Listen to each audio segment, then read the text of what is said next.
PG, patnubay at gabay ng magulang ay kailangan sa mga batang manonood. Maghihintay sa'yo, maghihintay ako.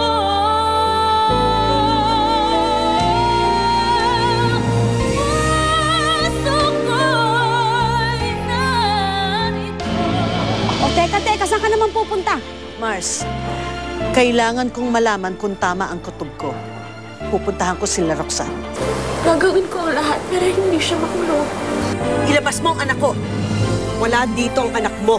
Huwag kang magsinungaling sa akin, Roxanne. Alam ko, nandito si Lira. Ilabas mo siya. Hindi ko nga alam eh.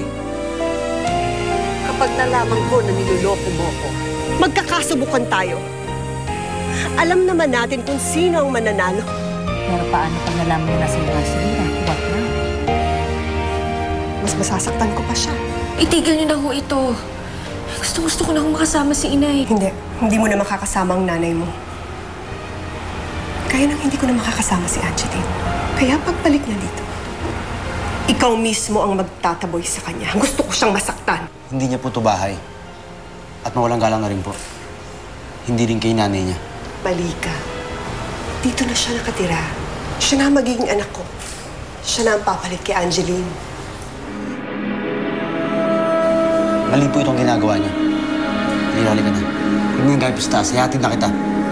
Dito lang si Lira. Ikaw ang aalis. Ikaw ang trespassing. Dito ka lang, Lira. May usapan tayo.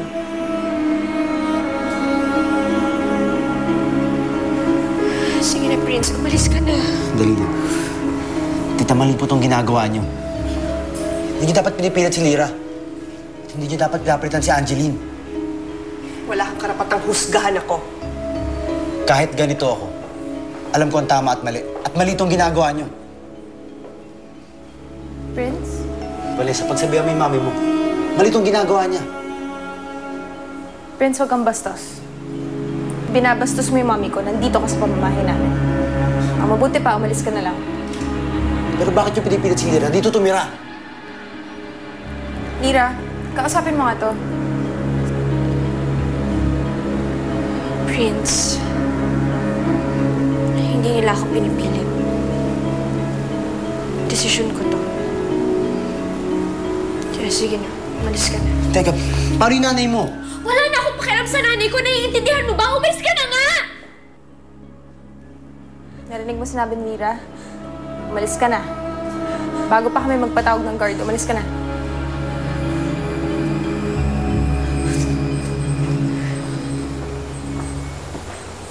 Magpapahinga lang po ako.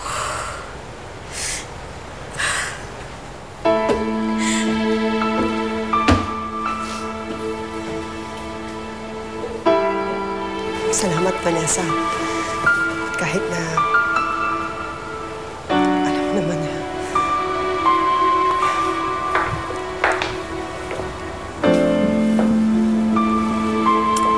Wala yun, Mami. Gusto ko lang nakikita kayong masaya. I'll do anything for you, Ma.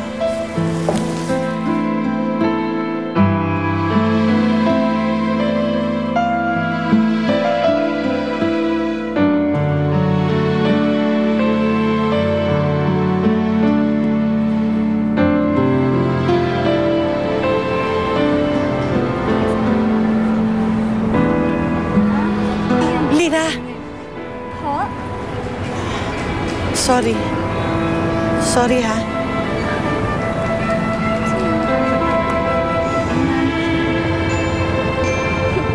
Bali, ganun nga yung mga pangyayari.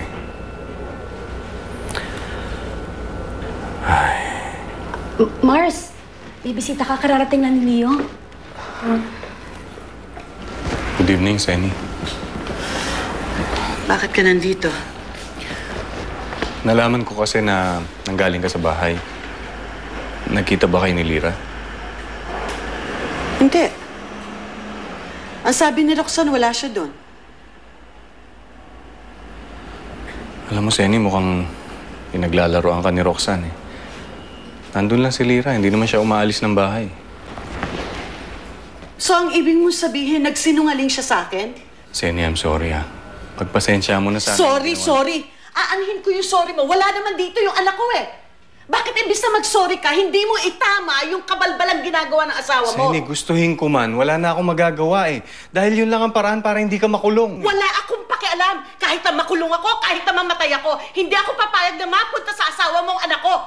Humanda siya sa akin. Sandali lang, saan ka pupunta? O, puntahan ko si Roxanne. Sandali lang! Halika na, dali! Seni, sumabay na kayo sa akin. Hindi ko kailangan ng tulong mo. Wala kang maitutulong. Kasama ako, sandali!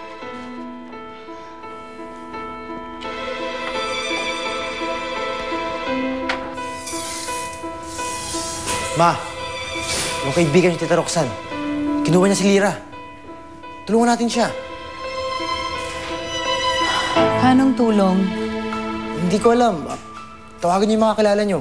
O kaya tumawag kayo ng pulis. Ma, iligtas natin si Lira. Anong sabi ni Lira? Pinaalis niya ako eh. Sabi niya, choice niya daw na doon tumira. Pero man, di ako naniniwala. Posible namang piliin niyang lumayo kay Aling Zenny. Prince, paano mo tutulungan na isang taong ayaw naman magpatulong? Desisyon niya yun eh. Nasa edad na si Lira, alam niya ang ginagawa niya. Ma, napipilitan lang siya. Kahit ano pang dahilan, nakapag-desisyon na siya.